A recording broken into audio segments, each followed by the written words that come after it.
Most inventions or innovation has happened because of someone being curious. We never should underestimate curiosity. It's one of the best things that you can have in your back pocket. And I think it's going to serve anyone well. Welcome to the Career Relaunch podcast, focused on helping you reinvent your career. My name is Joseph Liu, and I'm here to help you gain the clarity, confidence, and courage to overcome the challenges of making changes to your career so you can do more meaningful work and enjoy your professional life. In each episode, I feature people who have stepped off the beaten path to reinvent their careers. We talk through their unique personal journeys, the challenges they overcame, and the lessons they learned along the way to help you understand what it takes to relaunch your own career. Today, my guest is going to share her story of going from an opera singer to a management consultant focused on business transformation. We'll discuss the importance of keeping an open mind and the hidden upside of uncertain transitions. Afterwards, during today's Mental Fuel, I'll talk about the role curiosity plays in uncovering career opportunities.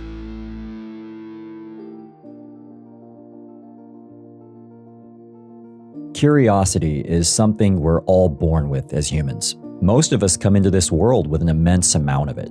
If you ever watch young children around a new set of toys, they'll excitedly try them out. Similarly, during the earlier stages of our careers, we're thirsty to explore, absorb, and learn as much as we can on the job. But over time, that curiosity can get dampened and even shut down because of work pressures, life realities, or societal expectations around how we should be spending our professional time. But keeping your curiosity alive is one way to open new doors throughout your career, and we're going to talk more about this right now. Today, I'm speaking with Laura McIntyre, a business transformation consultant focused on connecting people with solutions and empowering them to achieve their personal and professional aspirations. Originally from Lithuania, Laura began her career as a professional opera singer, performing in the UK, France, and other European countries. After realizing her health and emotional well-being were taking a hit from the relentless pressures of performing, Laura decided to take a break from singing and explore some other career paths. She's now a consultant at Deloitte, one of the world's leading professional services firms, where she focuses on human capital consulting, digital transformation, and change management. Now, I first met Laura when she reached out to me on Instagram to discuss the topic of personal branding. We later met up in London to collaborate on one of her projects focused on career change, and we've stayed in touch since. Coincidentally, my neighbor who lives right next door to us is actually a professional singer herself. But this conversation with Laura was really my first time getting a deeper behind-the-scenes glimpse into what goes into professional opera singing. I think you're really going to enjoy hearing how Laura managed to pull off her radical career change, going from performing in front of audiences to now working in the corporate world. You can get all the show notes from today's conversation at careerrelaunch.net/104. Laura spoke with me from Kent, not too far from where I'm based myself here in the UK. Okay, Laura, welcome to the Career Relaunch podcast. Great to see you again, and welcome to the show. Thank you so much. I'm really glad to be here and happy to see you again. I want to talk with you today, Laura, about your transition from opera singing to consulting, why you left that behind, and also your career transition. But I would love to just start and get a glimpse into what you're focused on right now. Can you just tell me a little bit about what you've been devoting your energy to in your personal and professional life lately? In my professional life, have been devoting my time and my energy to my career as a management consultant. So just working on different projects, really enjoying it, experiencing working with different teams. I work predominantly across the public sector, really finding that interesting, lots of very challenging situations that I have an opportunity to dive into and support my clients in. It's a really diverse kind of portfolio of the work that I do. And yeah, I'm just finding it really fun at the moment. And in my free time, I've recently started my gym journey. So I'm becoming an avid gym goer. So I'm devoting a lot of energy and time into that. And also I'm trying to keep up with my horse riding skills as well. Oh, wow. Okay. What kind of horse riding do you do exactly? I suppose it's called just English riding. Are you like jumping over the hurdles? Is that kind of, I don't know the exact terminology, A but little okay. bit. I'm not quite there yet, but I'm taking some lessons and doing some kind of hacking out into the English countryside as well. And on your LinkedIn profile, Laura, now I think your job's title says that you are a business change consultant at Deloitte. And I know that this term consultant and management consultant, it floats around out there, and it's kind of this, to the outsider, a bit of a black box. Can you just share a snapshot of like the sampling of the types of projects and clients you currently work with? I mean, this is actually a really difficult question because really no one knows what a consultant does. Right. I believe even the consultants themselves sometimes don't know what we do. But to keep it neat and short, I predominantly go in to help clients with any challenges related with people as their businesses or their organizations are going through some sort of transformation. So, for example, whether that would be a technology transformation, whether that would be people related, culture related transformation, whether that would be a strategic transformation, whatever it is, at the heart of every transformation, there's people. And my focus predominantly within management consultancy is kind of the human capital side of things. It's kind of a term, I suppose, used to talk about people as a resource and kind of having that people centered, human centered approach to transformation. And within that, kind of one of my key interest areas is business change specifically. In our organization, we tend to think about professionals in a kind of a T shaped form, expertise on kind of a high level, broad library of various skills and knowledge. But then we are encouraged to have kind of that T letter going downwards into kind of one key area that you're perhaps really passionate about, or maybe where your kind of greatest talent lies in.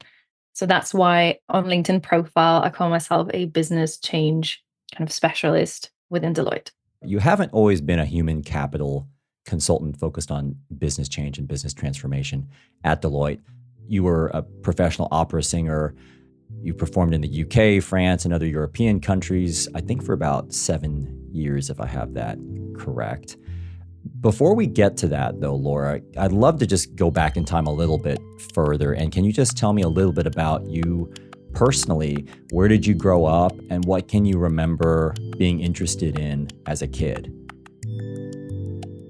When I was growing up, music was always very close to our family. My mum, she was a choir conductor for a while, and then she transitioned into working in school as a music teacher. So I ended up going to a lot of her rehearsals, and music was always quite close to my heart. My dad was also a musician, kind of more towards jazz side of things. So he was also a composer and played in a band. So I suppose music was always running in the family. And then from very early age, I started playing some instruments, and I ended up going to sort of like an after school, it's not after school club, but like an after school where you are taught various music subjects, like music history, solfeggio, as well as playing an instrument of your choice. And at the time, the instrument of the choice was a piano, predominantly because there was a piano in the house already. So that became kind of the instrument of choice. So I did that for many, many years, pretty much all the way up to when I graduated from school. You played piano. Yeah, I played piano for a while, and I sang in various kind of bits and bobs, choirs, ensembles in school as well. So to be honest, a lot of my childhood and my kind of young years were spent doing music. And can you remind me, Laura, where you grew up? I grew up in Lithuania. I'm the girl from the coast. So I grew up in a city called Klaipėda, and that's a port. So we were very close to the beach and wonderful forests. It's a very beautiful part of the country.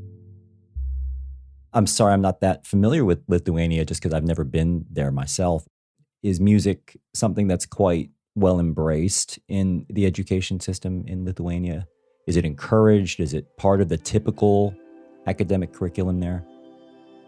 At least back in my days, it was part of the general curriculum. You would have a music lesson where you would be encouraged to learn about different sorts of music, composers, a little bit of music history, kind of that whole rounded individual type of thing. So not necessarily going too deep, but it has always been encouraged. And every school has, or at least used to have, various opportunities for children and young adults to get involved in various music activities, bands, orchestras, choirs, kind of pursue that passion. The one thing that's really good, or at least used to be, I keep saying used to be because I feel like I'm so far removed from it right now, so I cannot really speak into the situation with 100% certainty.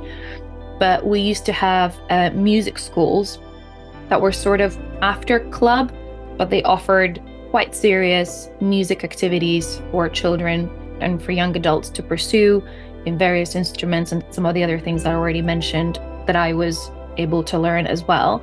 And it was quite a serious form of education, very well recognized across the country. We used to have exams, I think twice a year. So it was quite a serious approach to it. The wonderful thing about that it's government funded and parents don't have to spend loads and loads of money, which enabled a lot of children from less privileged families to attend as well, because the fee was very, almost like symbolic fee. Majority of the costs were covered by the government. So there's really an encouragement from the government to pursue these types of careers. Same with the universities. There's a lot of free spots or government funded spots for talented individuals to apply for. So it sounds like this was a pretty big part of your upbringing. At what point did you decide that, hey, I might want to do this professionally? Like, do you remember when that occurred to you that this could actually become a career for you? I kind of fell into it. I did a couple of competitions in my last 2 years in school. There were sort of singing competitions where I competed. I won a couple of awards, and a lot of the feedback was that my voice would be really suited for classical music and that I should really give it a go. So the feedback was really positive. I kind of enjoyed doing it. I didn't really have another thing that I was really settled on pursuing as like a very serious career. So when I was graduating from school, I thought, well, why not? Let's give it a go. So I applied to university audition type of thing. I did that and I got the spot, and I thought, well, great, let's give it a go. And that's where it all started. And for somebody maybe who isn't familiar with the different types of opera singing paths, was there a particular range and type of performance that you eventually ended up focusing on? So I think in the early years, they avoided trying to put you in a box Okay. because when you're still really young, your voice continues to form up until you're probably about 25, I think. So it continually grows together with you and it matures. But throughout your journey, you start falling into your own kind of area of, you could call it vocal expertise. But yes, it's something to do with the range, the color of your voice, kind of where the quality of your sound really lies. And at the time, I was considered to be a mezzo soprano, which is kind of the mid range vocal kind of performance. And what was your life like as a professional opera singer? Can you give a glimpse into the types of shows that you or performances that you recall being a part of? I think my early career was very much mixed with studying.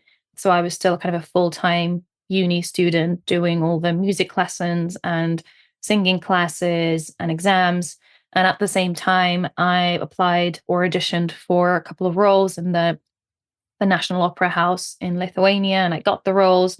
So I was often kind of working and studying at the same time. So I had, I think, maybe up to 5 or 6 shows a year. It wasn't much, but it was just the right amount as kind of a starting singer. And to be honest, all the way throughout my career, studying and working kind of always went hand in hand, because I think in singing, you can rarely walk away from kind of singing lessons. You continually require that improvement. It's a little bit similar, I suppose, to sports. You always stay connected to your coach. You never really stop learning. You never really stop improving. It always has been connected. So after I did my undergrad studies in Lithuania, I then applied for a kind of, it's called like a postgrad program in London. That's how I arrived here in the UK. So I did a couple of years of that in the Royal Academy of Music here in London. Some of the places that I used to perform the most was Opera Holland Park. They did a lot of kind of seasonal shows. So that was one of my very frequent places that I went to. I still had contracts back home in Lithuania. So I traveled between here and there. Then I spent a year in National Opera Studio, which had created lots of opportunities for me to perform with them on different stages in Leeds, in London as well. And then I got a contract with Scottish Opera, and I spent about 9 months living and working in Glasgow, while at the same time performing in France, as I had a small contract in France as well. So we traveled lots of cities with one of the productions. It was Vichy, Versailles, and Lyon. How did things progress for you compared to maybe how you envisioned them transpiring for you? Like if you think about the entry into the world of opera singing compared to the actual experience, was it what you expected? Was it different from what you expected? How would you describe your overall experience as an opera singer? Even though the world is so broad and there seems to be space for everyone, it's quite a competitive space. It can be competitive in a good way.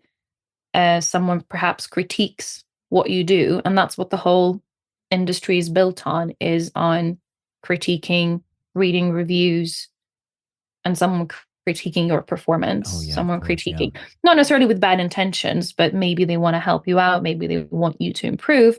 So I think very early on, I started noticing that it's really difficult to separate what you do from what you are. And therefore, whenever someone critiques what you do, it really affects how you feel about who you are.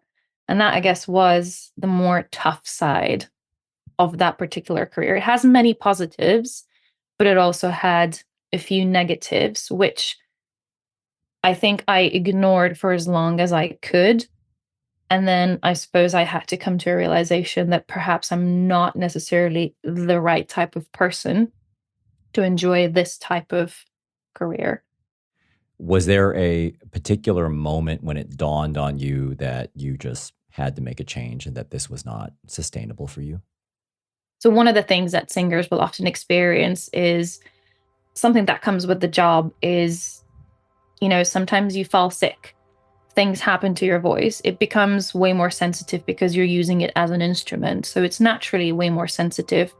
And I've noticed that when I stopped singing, I stopped being sick, which is miraculous. But I used to get colds all the time, and I kind of struggled with acid reflux as well. And perhaps I still get some of it now, but it's almost, I don't notice it anymore. Or maybe I get less of it as well, because I'm not using my voice in that capacity. It's not as demanding on my voice, kind of day to day talking. So my last year was quite a difficult one. I fell into kind of this vicious cycle of you're sick and then therefore you're anxious, because when you're sick, you cannot perform. If you don't perform, you lose money because you're not paid. If you're not paid for a long time, you can't cover your bills. And they can also cancel your contracts, because if you've been sick for a long time, the show must go on. It seems unfair, but it's also really fair. It's a business. They can't just wait for you forever. So you kind of get into that cycle of you're sick and therefore you're anxious, but then also you're sick because you're anxious. So I found myself in this continuous loop. And I think there came a time when my voice was not doing very well. I was determined to push through. And that was one of the biggest mistakes I made, because I continued pushing through. And I think the anxiety really got out of hand at one point. I used to wake up, remember, in the middle of the night, like 3 a.m., just to check if I still have a voice, because any moment it could be gone. And I felt really, really anxious, very, very stressed, which obviously didn't help my sickness either. So it only created more acid reflux, kind of more hardship and performance. And what started happening, that sometimes I started losing my voice during a performance. Oh, no. That then added the trauma of hundreds of people looking at you while you're losing your voice.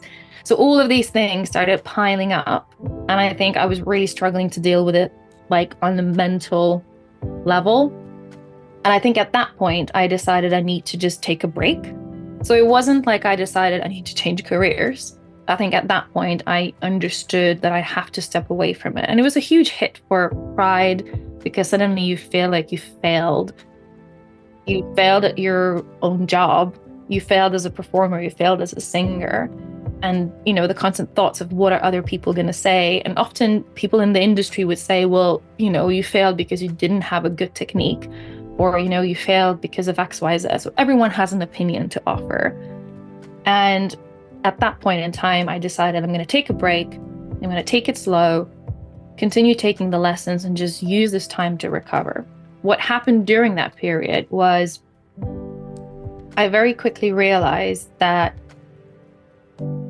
the recovery needed to happen not in my voice. So there was nothing wrong with my voice. There was nothing wrong with my body. There was no physical issue. The issue was a mental issue. I think over that really stressful year, I built a lot of trauma in my head, which started really inhibiting kind of my singing. And I think I faced a choice at that point, how much time and how much of my life I'm willing to invest into this healing journey, because it's not that difficult to heal from physical trauma. It's much more difficult, or it's not necessarily much more difficult, but it's less predictable healing from kind of mental trauma or like a psychological trauma.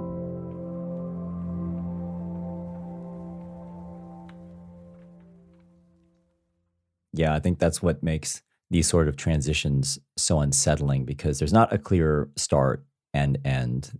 What you just mentioned about your physical side, you kind of know when you've physically gotten better from an injury or something. But yeah, the psychological, emotional side of making a transition or having come out of a really difficult situation is a lot less tangible. And so it's just kind of harder to wrestle with.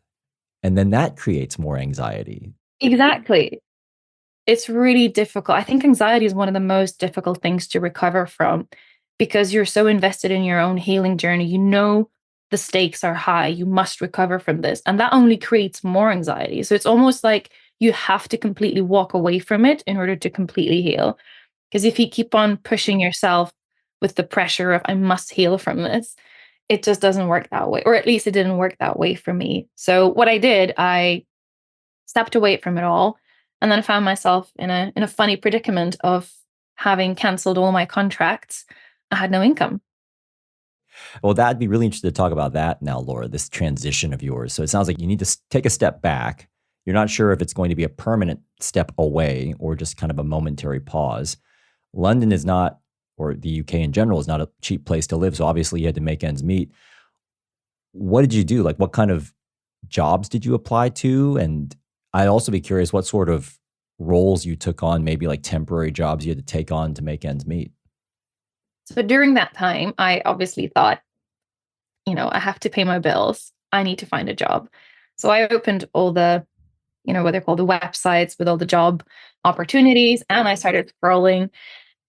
It was a really discouraging time as well, because all I had in my education, kind of in my little portfolio, was music studies. I barely had any other work experience. I've only done music, which at the time seemed really not applicable to anything else.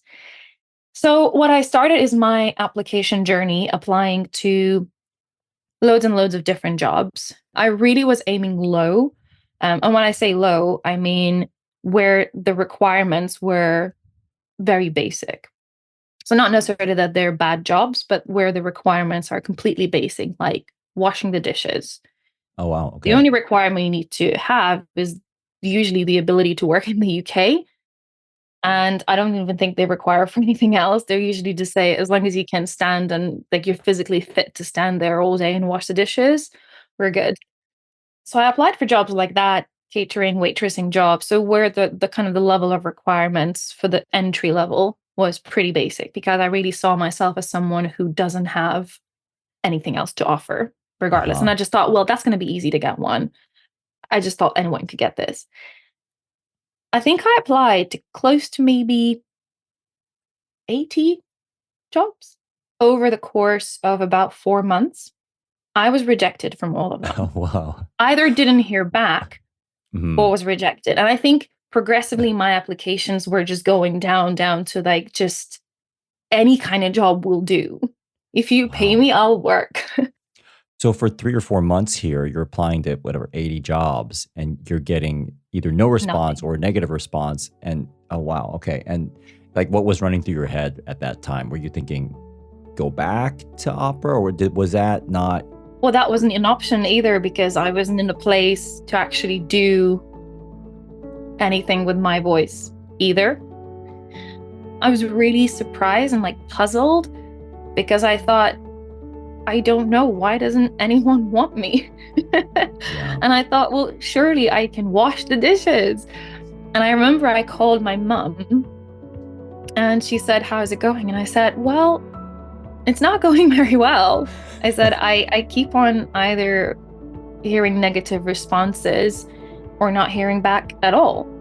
So basically, nothing happened. My mum said something quite profound, quite unusual to what she would normally say as well. She said, you know, this is really strange. I think it's because life is about to offer something very different to you, and it's preventing you from getting anything else because there is a plan in place and there's a job for you that's waiting for you.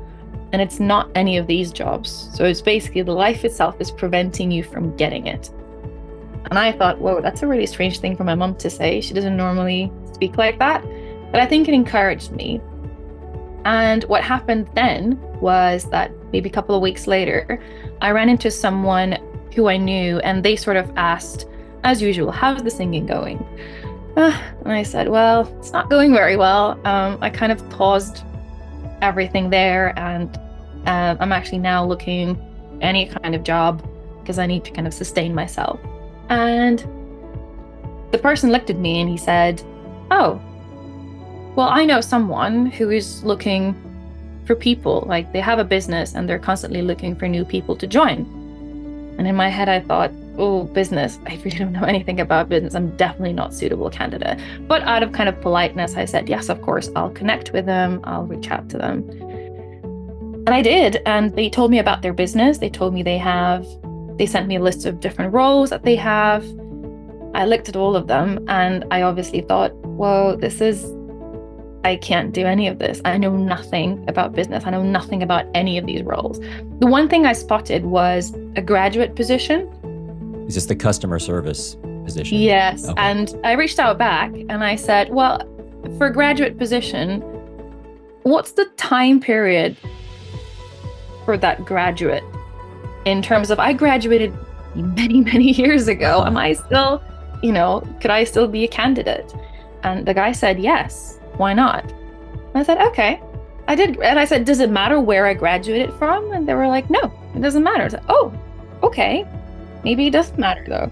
And I applied, and the position that I applied for was the customer services because, again, I thought I don't have much experience with any other things, but I do have experience with people.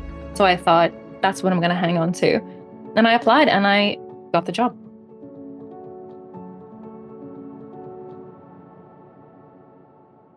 And how did that go for you? I think you spent a few years doing that. It sounds like you went from a place where you felt like you didn't have, I guess, the formalized qualifications to take on that role. But when you actually got into the role, what was your experience there like? It was a really good experience. I think I did not expect to enjoy it as much as I did. And that is one of the reasons why I never got back to singing. I just really enjoyed the whole corporate environment. Client services was a very broad role.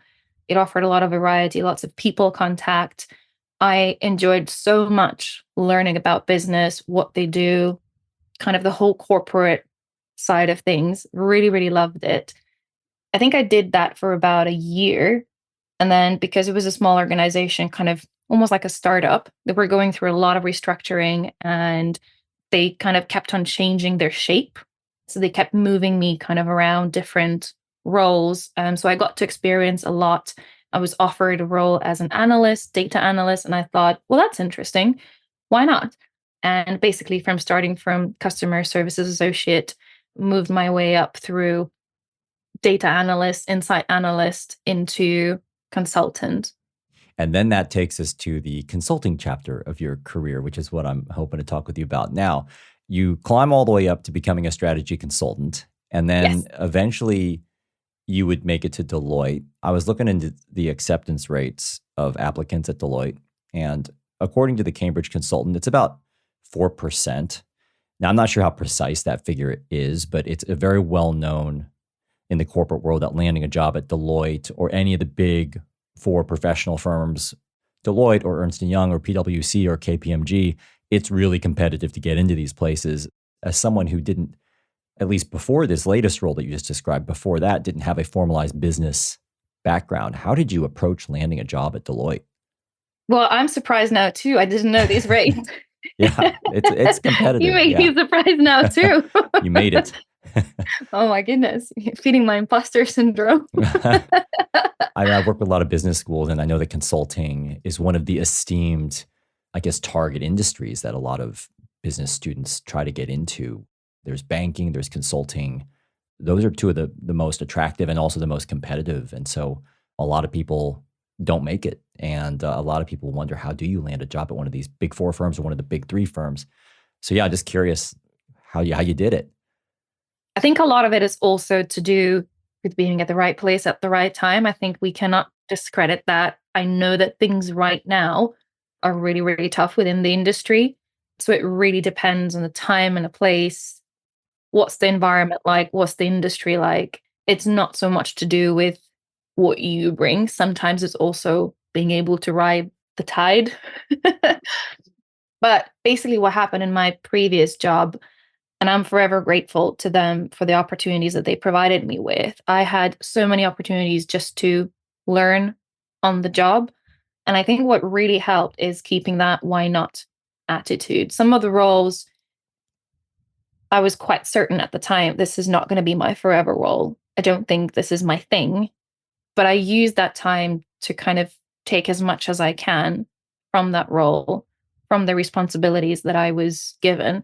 Some of them I did not thoroughly enjoy, but I think I tried to keep an attitude, what can I learn from this?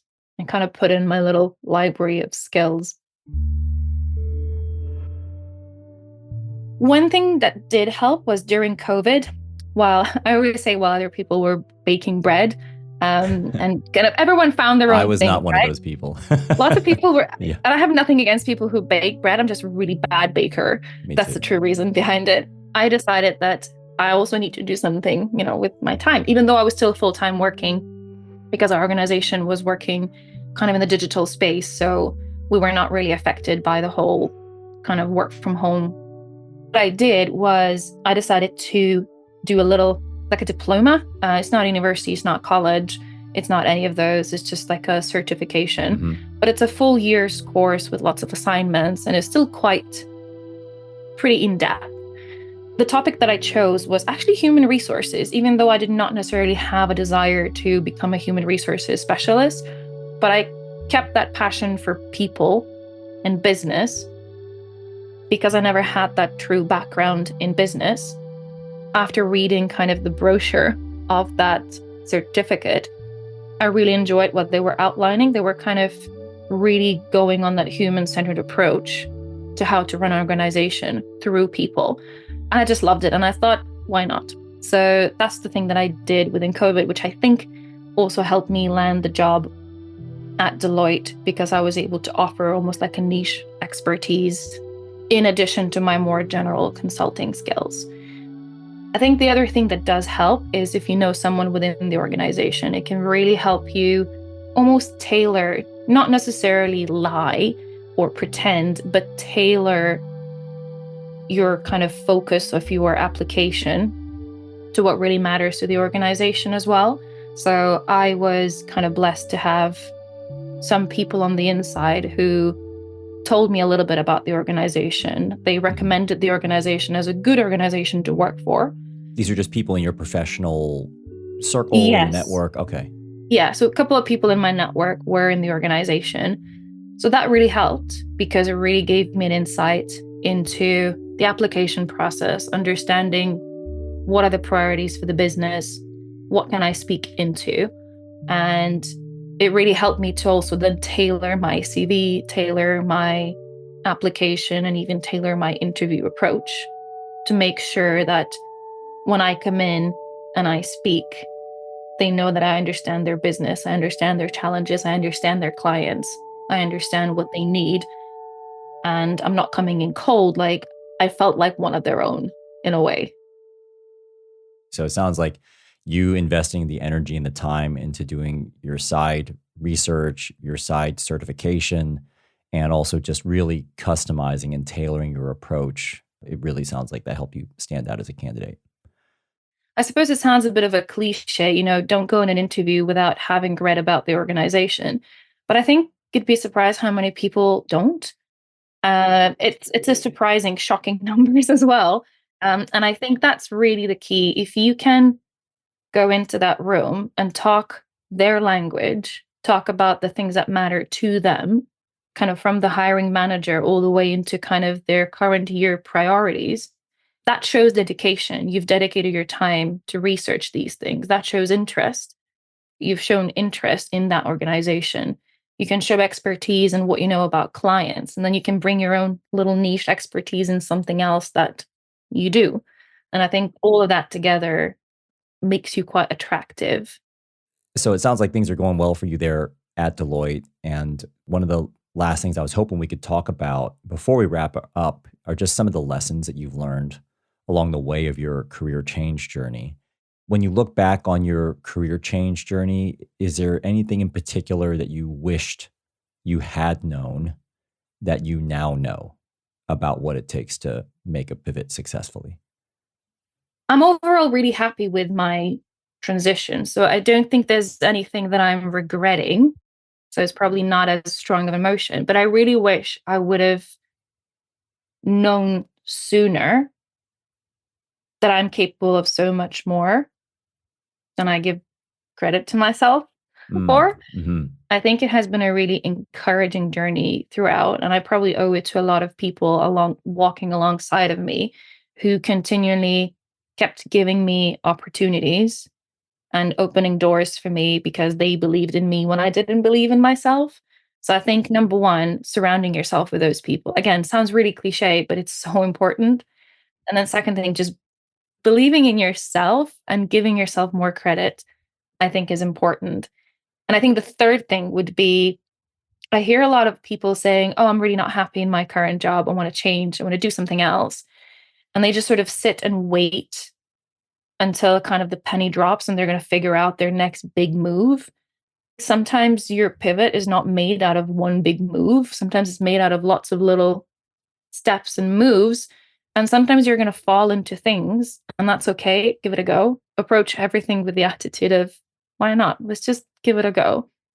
Was that a major adjustment for you, Laura? I know we didn't really touch on this, but you go from being an opera singer in front of these, what I'm assuming, quite large audiences in this sort of performance space to then being in an office, kind of dressed up in office attire, working with clients, sometimes behind a laptop, kind of in these meeting rooms. Was that a hard adjustment to make, or did you find that you kind of just fell quite naturally into that?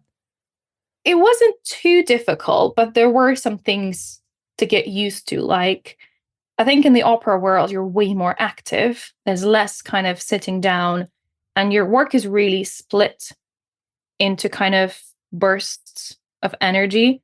So you'll rehearse a scene, you have a little bit of time to hang around while some other people are doing other things. So, like, your work is more segmented and it's really stretched across kind of the day.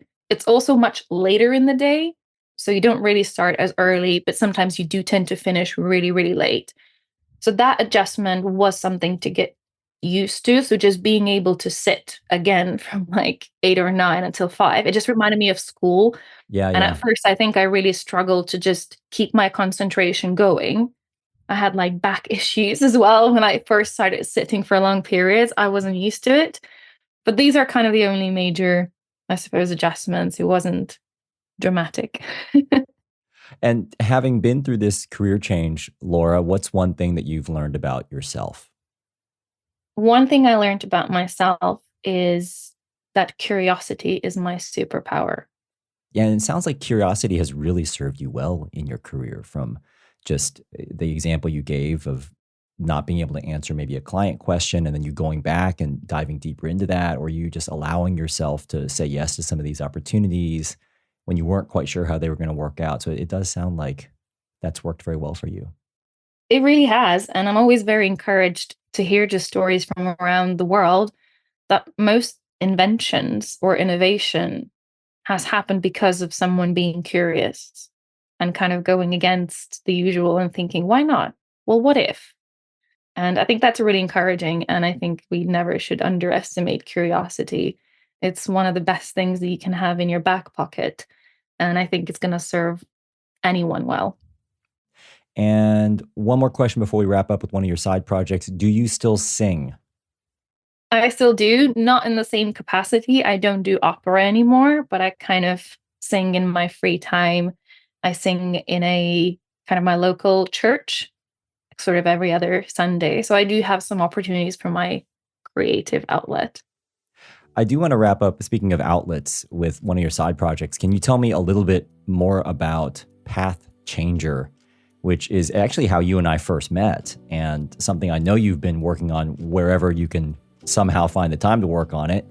It's been such a busy time. I haven't had a chance to do much on it in the last couple of months, but it is kind of something that I call my soul project. One of the things that I'm quite passionate for, having gone through this career change journey myself, is helping others. Not calling myself a career expert. I'm not a career advisor. I'm not anything in that area. However, I really wanted to create something that would allow people to get a glimpse into various perspectives related to career change. Hopefully with the view that they start seeing that things are possible. Because I think one of the most frustrating things for me to see is when someone really feels boxed in and without options, for the same reasons that I felt boxed in for. That I don't have the right certificate, I don't have the right degree, I don't have the right background to try something new, or to apply for this position, or to have a different career to the one that I had before. So I tried to create something in almost like an interview form, where I interview various experts with viewpoints or expertise related to something that might be relevant to career change. And hoping that people can find that content interesting, and then ideally also then connect with those experts if they want to take that conversation further.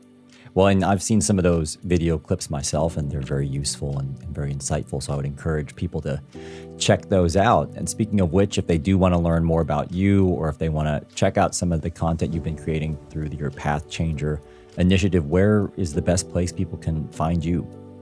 So I think currently the best place to find me would be either on LinkedIn. So I'm Laura McIntyre on there, or Instagram. So if you do have Instagram, Path Changer Official is kind of the handle. And that's where I'll be sharing all things related to career change. Okay, and we'll be sure to include links to those profiles on our show notes. So thank you so much, Laura, for taking this time out of your busy schedule to tell us a little bit about your former life as an opera singer, your transition into the world of consulting, and also just the importance of being curious and open, and how much that can really serve you in your career. So best of luck with your time there at Deloitte with Path Changer, and I also hope we can cross paths again soon. Yes, thank you so much for inviting me. It's been really a pleasure to speak to you again.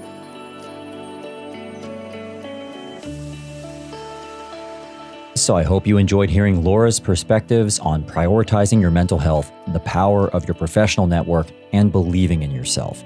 Now it's time to wrap up with today's Mental Fuel, where I'm going to pick up on this topic of how curiosity can play an important role in your career change journey.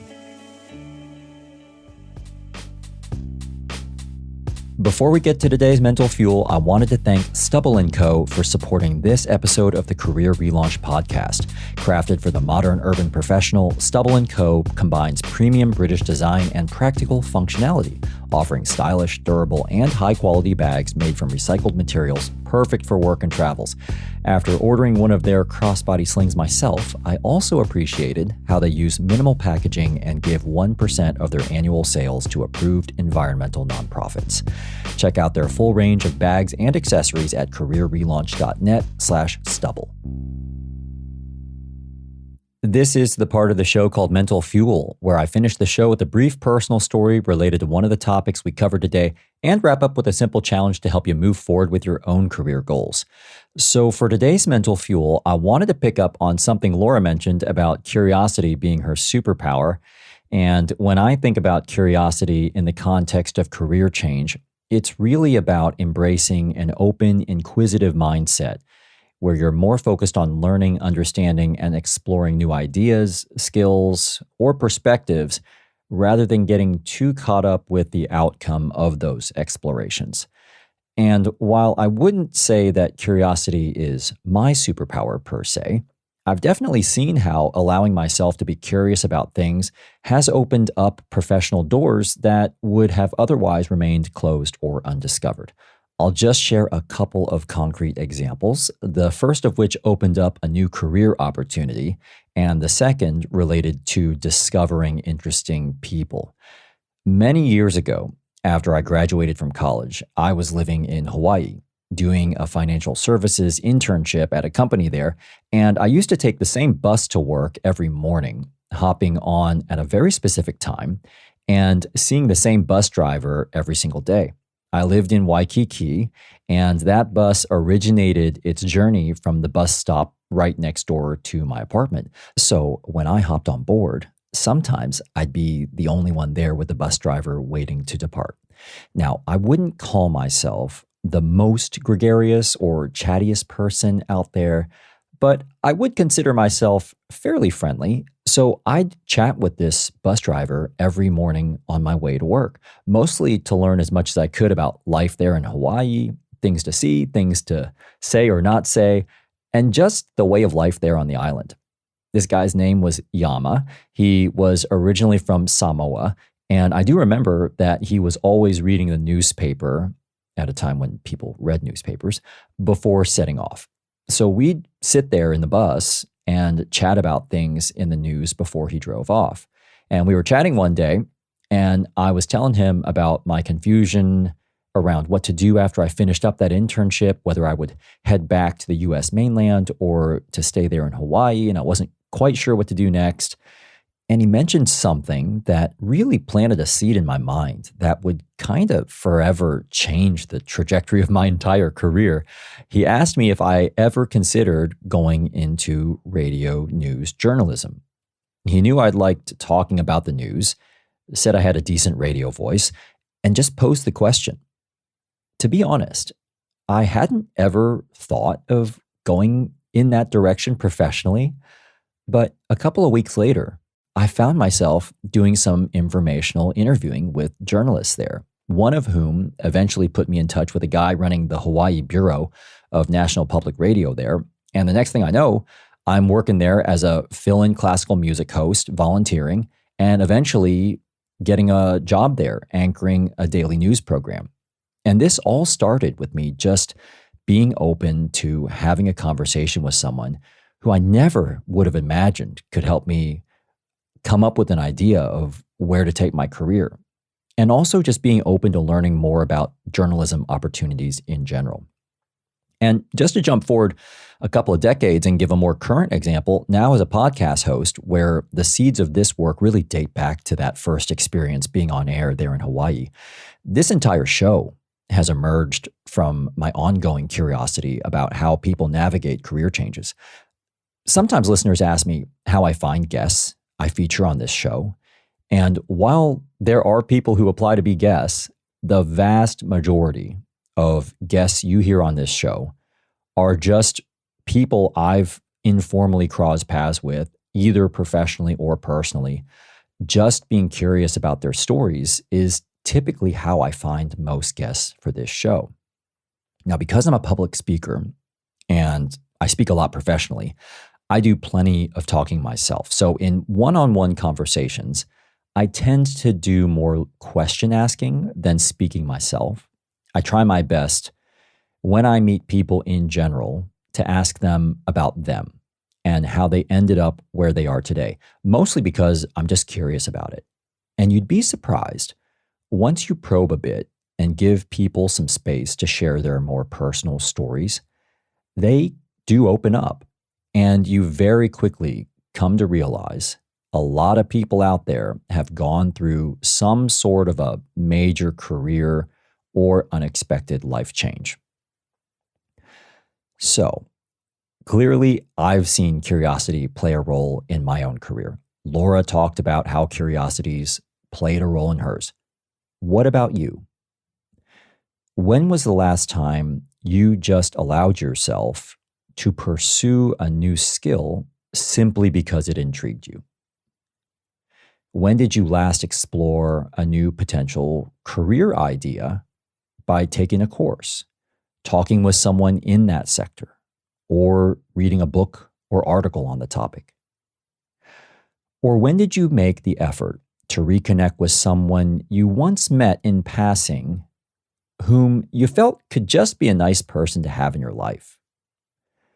Sometimes, just allowing yourself to be open to a new idea, path, or person can plant the seeds to an entirely new chapter in your career and life. This takes me to a quote from Elizabeth Gilbert, author of Eat, Pray, Love. Curiosity is the truth and the way of creative living. Following that scavenger hunt of curiosity can lead you to amazing places.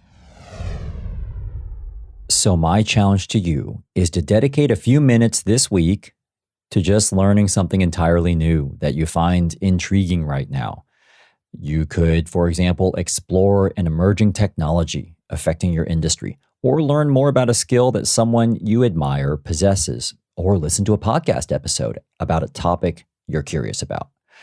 I've been doing a little bit of learning and exploration myself recently, delving deeper into the world of AI to figure out the role it might play in my own workflow, the careers of my clients, followers, and audiences, and also broader society.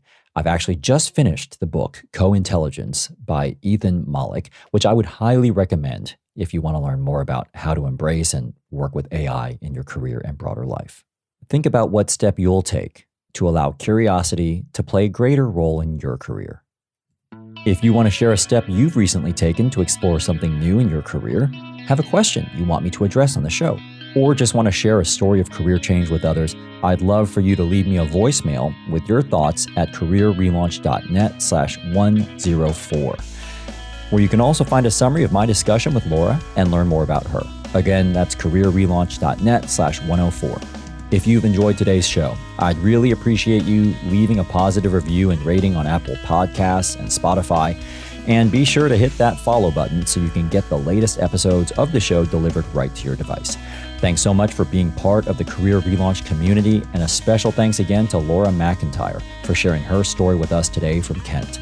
This episode was mixed by Liam McKenzie. Today's music was curated by Jonathan Rinaldi Pohl, and the Career Relaunch theme song was written and performed by Electrocardiogram.